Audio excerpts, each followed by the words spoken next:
اینٹیں پختہ ہو جائیں، اب انہیں جوڑنا ہے، سیمنٹ سبسٹنس چاہیے، وہ قرآن ہے، یہ جوڑے گا تم۔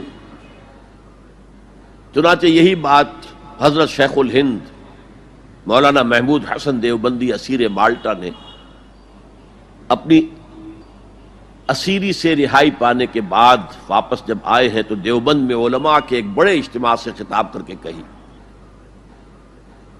مولانا مفتی محمد شفیع رحمت اللہ علیہ وہ خود موجود تھے، اس میں بڑے بڑے علماء، مولانا حسین احمد مدنی رحمت اللہ علیہ، شبیر احمد عثمانی رحمت اللہ علیہ، مولانا اشرف علی تھانوی رحمت اللہ علیہ، مولانا انور شاہ کشمیری رحمت، بڑا مجمع، اور کہا حضرت شیخ الہند نے ہم نے تو اپنی اسیری کے 4 سالوں کے دوران جتنا غور کیا تو ہماری اس وقت کی امت کی زبوں حالی کے 2 سبب سامنے آئے۔ مولانا مفتی شفیع لکھتے ہیں، ان کی کتاب وحدت امت کے نام سے، کہتے ہیں کہ پورا مجمع ہمہ تن گوش ہو گیا کہ یہ شیخ الشیوخ استاد العلماء عمر کے اس آخری درجے میں اس حد پر آ کر اب نیا سبق کون سا سیکھ کر آیا؟ تاکہ ہمیں تو اس کے 2 سبب معلوم ہوئے، ایک ہمارا قرآن کو ترک کر دینا، لفظ نوٹ کیے، ترک کر دینا، اور دوسرا ہمارے آپس کے اختلافات۔ چنانچہ میں تو یہی فیصلہ کر کے آیا ہوں کہ اب زندگی جتنی باقی ہے 2 ہی کاموں میں لگاؤں گا، ایک تو یہ کہ ناظرہ قرآن پڑھنے کے مکتب گلی گلی کھل جائیں اور عوامی درس قرآن کے ذریعے قرآن کے پیغام اور قرآن کے حکمت سے لوگوں کو روشناس کرایا جائے۔ عوامی درس قرآن کا لفظ استعمال کر رہا ہے شیخ الہند، جنہیں میں 14ویں صدی کا مجدد اعظم سمجھتا ہوں۔ اور نمبر 2 یہ کہ آپس کے اختلافات کو حوالہ دی جائے۔ یہ واقعہ کوٹ کر کے مفتی محمد شفیع صاحب لکھتے ہیں کہ حضرت شیخ نے جو 2 باتیں کہیں اصل میں وہ ایک ہی ہے۔ ہمارے باہمی اختلافات بھی تو اسی وجہ سے ہیں کہ ہم نے قرآن کو ترک کر دیا ہے۔ بتائیے شیخ الہند نے کیسے ترک کیا قرآن؟ مولانا مدنی نے کیسے ترک کر دیا قرآن؟ کیا مطلب اس ترک کرنے کا؟ حال تو یہ ہے کہ مولانا مدنی رحمت اللہ علیہ، حالانکہ وہ تو گرفتار نہیں ہوئے تھے، وہ تو والنٹریلی اپنے شیخ کی خدمت کے لیے گئے ہیں ساتھ، اور اس حد تک ان کی وفاداری اور ان کی خدمت گزاری کہ رمضان کا مہینہ آیا تو حضرت شیخ الہند نے حسرت کے ساتھ کہا زندگی میں یہ پہلا رمضان ہوگا کہ تراویح میں قرآن نہیں سن سکیں گے، اس لیے کہ نہ شیخ الہند حافظ تھے، نہ مولانا مدنی حافظ تھے، اور تیسرے ان کے ساتھ ایک اور تھے، ان کا میں نام بھول رہا ہوں، وہ سرحد کے پٹھانوں میں سے تھے، کوئی حافظ نہیں تھا۔ اب آپ غور کیجئے، استاد اور اپنے شیخ کی اس حسرت کو دور کرنے کے لیے مولانا مدنی روزانہ 1 پارہ حفظ کرتے تھے اور رات کو تراویح میں سناتے تھے، روزانہ 1 پارہ۔ اور یہ انہونی بات نہیں ہے، جب ساری زندگی قرآن ہی سے شغف رہا ہے تو وہ ہے تو صحیح ذہن میں، اب صرف ان کے لنکس ملانے ہیں آپس میں، اور کیا ہے؟ اصل میں قرآن کو ترک کرنے کا مطلب کیا ہے؟ وہ اصل میں ایک اور بہت بڑے عالم دین کی بات سنیے آپ، مولانا سید انور شاہ کاشمیری رحمت اللہ علیہ، جو دیوبند سے آ کر آپ کے قریب میں ڈابھیل میں انہوں نے مدرسہ قائم کیا تھا۔ وہ ایک مرتبہ قادیان میں ایک جلسہ علماء کیا کرتے تھے ہر سال رد قادیانیت کے لیے،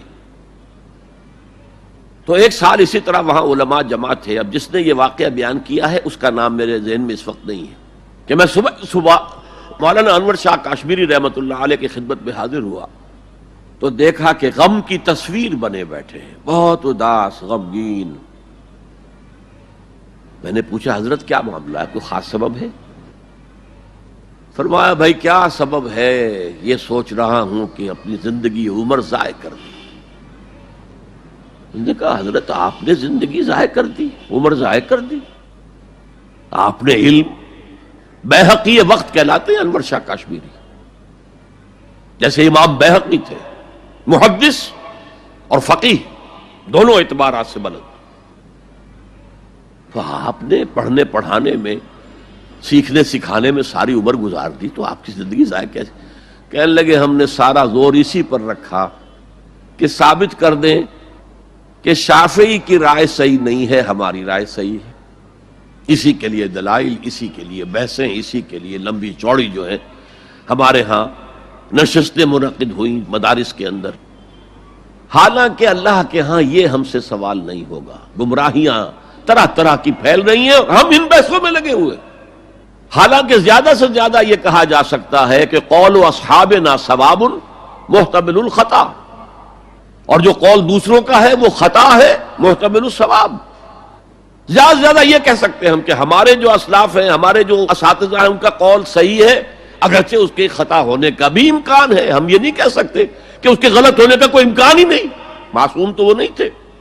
اور قولہم، ان کا جو ہمارے سامنے ہے مد مقابل ہے، اور وہ شافعی ہیں.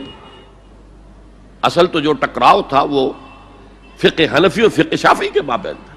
ہم صرف یہ کہہ سکتے ہیں کہ ان کا یہ قول خطا ہے، غلطی ہے، اگرچہ احتمال موجود ہے کہ وہی صحیح ہو. اس کے سوا تو ہم کچھ نہیں کہہ سکتے. اور ہم نے اپنی ساری زندگی اس کام میں لگا دی.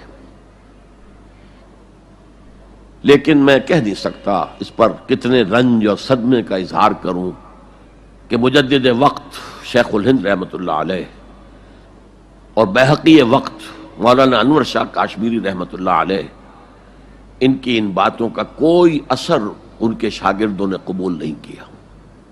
وہی روش ہے، وہی فقہی بحثیں ہیں.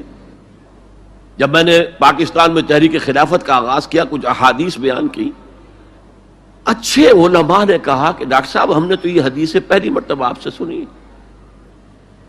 یہ حدیثیں جو ہیں یہ ہیں کتاب الملاحم میں، اشراط الساعہ، علامات القیامہ، کتاب الفتن. اور حدیث کے ان ابواب پر تو پہنچتے پہنچتے ہم ایگزاسٹ ہو چکے ہوتے ہیں. ہماری ساری بحثیں جو ہے وہ ختم، اور وقت ختم ہو جاتا ہے ان فقہی بحثوں کے اندر. یہاں تک تو ہم پہنچتے ہی نہیں. بہرحال دوسرا نقطہ جیسا کہ میں نے عرض کیا، پہلا اینٹیں پکاؤ، مضبوط کرو.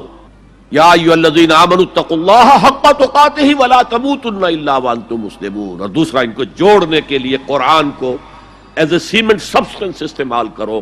واعتصموا بحبل اللہ جميعا ولا تفرقوا واذکروا نعمت اللہ علیکم اذ کنتم اعداء فالف بین قلوبکم فاصبحتم بنعمتہ اخوانا وکنتم علی شفا حفرۃ من النار. تم تو تباہی آگ کے گڑھے کے کنارے تک پہنچ گئے تھے، گرا چاہتے تھے. فانقذکم منہا، تو اللہ نے اس سے تمہیں نکالا ہے. کذالک یبین اللہ لکم آیاتہ لعلکم تہتدون. اسی طرح اللہ تعالیٰ تمہارے لیے اپنی آیات کی تبیین کر رہا ہے، وضاحت کر رہا ہے، تاکہ تم ہدایت حاصل کر سکو.